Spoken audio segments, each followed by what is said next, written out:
গত পর্বে শেয়ার করেছিলাম ফাঁকিবাজি চিকেন ফ্রাইয়ের রেসিপি। আজকের পর্বে শেয়ার করছি ফাঁকিবাজি ফ্রাইড রাইসের রেসিপি। ফাঁকিবাজি চিকেন ফ্রাই এবং ফাঁকিবাজি ফ্রাইড রাইস দুটো মিলে জমে যাবে লাঞ্চ কিংবা dinner. Hello everyone, welcome to cook with Plabani. চলুন তাহলে কথা না বাড়িয়ে ঝটপট বানিয়ে ফেলি ফাঁকিবাজি ফ্রাইড রাইস। চুলায় অলরেডি একটা প্যান বসিয়ে দিয়েছি। এখন দিয়ে দিলাম হাফ কাপ তেল, হাফ কাপ পেঁয়াজ কুচি, তারপর দিচ্ছি রসুন কুচি।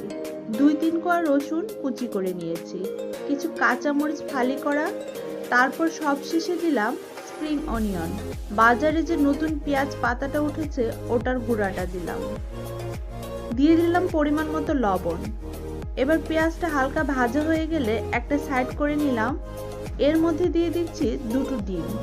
আপনারা চাইলে ডিমের পরিমাণটা বাড়িয়েও দিতে পারেন। এবার ডিমটাকে ঝুরি করে ভেজে নেব।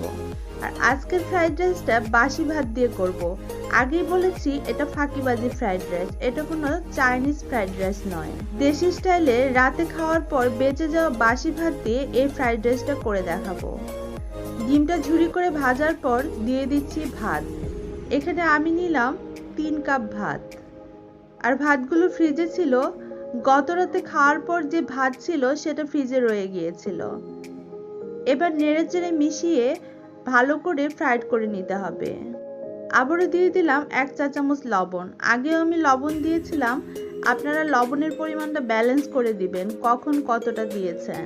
আপনারা এই ফ্রাইড রাইসটা যদি চাইনিজ স্টাইলে করতে চান, সয়া সস অ্যাড করতে পারেন, ক্যাপসিকাম অ্যাড করতে পারেন, কালারফুল সবজি অ্যাড করতে পারেন।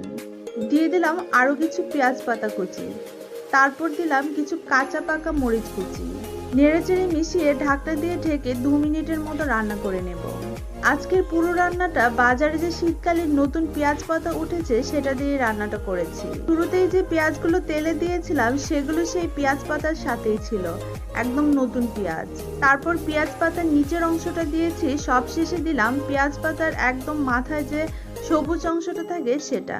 এবার আমি রাইসটাকে 4 থেকে 5 মিনিট নেড়ে চেড়ে উল্টে পাল্টে ফ্রাইড করে নিলাম। সেই সাথে আমার ফাঁকিবাজি ফ্রাইড রাইস একদমই রেডি। এখন সার্ভ করে নিচ্ছি। তো ফ্রেন্ডস, তৈরি হয়ে গেল ফাঁকিবাজি ফ্রাইড রাইস। আর ফাঁকিবাজি চিকেন ফ্রাইয়ের রেসিপির লিঙ্কটাও আমি ডেসক্রিপশন বক্সে দিয়ে দেব। রেসিপি ভালো লাগলে অবশ্যই লাইক, কমেন্টস আর বেশি বেশি করে শেয়ার করবেন। সবাই সুস্থ থাকবেন, সুন্দর থাকবেন।